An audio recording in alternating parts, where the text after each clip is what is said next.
Bonjour, je suis ravi de vous retrouver dans l'émission Brève de poésie. Donc pour cette seconde partie dédiée à la poésie d'Adelson Elias, donc auteur haïtien. Voilà, donc j'avais lu un poème la dernière fois, donc qui était dédié, tiré de son futur recueil de l'eau, de la chair, du sang. Et recueil qui était dédié à Jessica Nazaire, poétesse soleil, morte le mois dernier à 24 ans.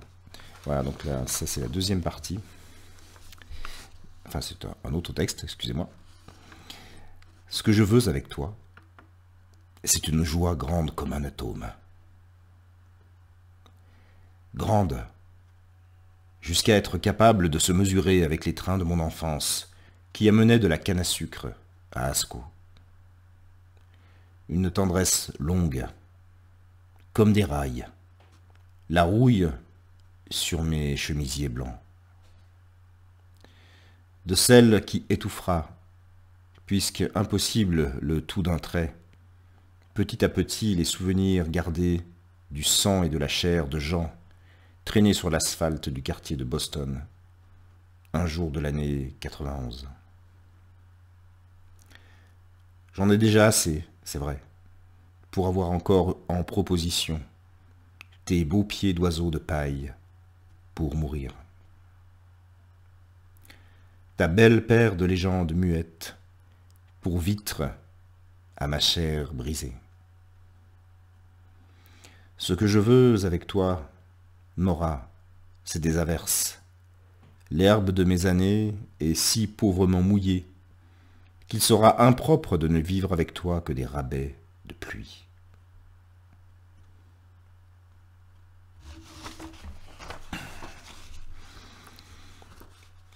Maintenant, un texte dédié à Maudechelle Ambroise. La poutre est une absence. Comme un besoin de verbe me tapait dans les mains, depuis que ton souffle s'est tatoué dans l'asphalte du canapé vert, et que ta mémoire, associée au mot char blindé. Comme un besoin de poème depuis me frôlait le front. S'étalait avec toi une force de feu dans les couloirs de ma folie. Écrire, c'est parfois une évidence qui crépite. Une évidence parfois mangée du poids du silence. Poussée comme d'une main violente, qui a fait comme demander à quelqu'un de s'acquitter d'une dette trop ancienne, je me lançais, quoique titubant, dans l'acte. Pas sans m'avoir d'ailleurs posé les questions. Par quoi commencer ? Quelle phrase viendra doucement ouvrir le tapis blanc qui accueillera le geste de ma main ? De quelle imperfection occuper le milieu de la page ? Quelle chute aussi maladroite qu'un linceul fermera la serrure ? Écrire, c'est parfois une évidence. Une évidence maintes fois éprouvée de l'humilité et de la lucidité de la parole qui, elle, sait toujours quand se retirer pour laisser chemin au silence. Mais à tout cela, je résistais. Résistais jusqu'à pousser ce petit tronc d'arbre brûlé, qui bientôt, comme moi, ne sera que de la cendre. Et un dernier texte pour la découverte de la poésie d'Adelson Elias. Le mot est un insecte dans le bec du silence. Le tapis blanc, pudique, s'épargne de l'indiscrétion de l'encre. La parole qui germe sur mes lèvres endure l'impasse froidie de la perte.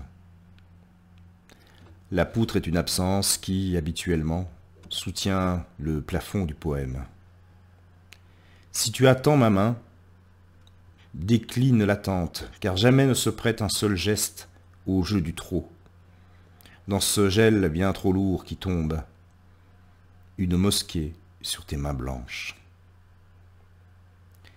Tes mains, cette rue où passe la vie et qui jamais ne rate rendez-vous vers l'étincelle. Tes mains, ces promesses de sel, d'aube neuve, qui coiffent comme un déjeté aux jours anciens et qui, Doucement de l'ardoise, du souffle, raye l'herbe basse des midis. Tout est là pourtant, à portée de main, mais en format de songes oubliés, sous mes yeux. Voilà, donc c'était la seconde émission traitant de la poésie d'Adelson Elias, et je ne doute pas qu'il y aura une, voire plusieurs suites. Voilà, je le remercie pour sa confiance, et je vous remercie vous pour votre écoute et votre fidélité. Et juste un petit aparté, je sors de quelques semaines de Covid, et les émissions, j'ai un petit peu plus de mal qu'avant à les enregistrer. J'ai un peu des soucis de... Ça s'entend. Excusez-moi donc pour ces petites imperfections, et passez une belle journée en poésie. Au revoir.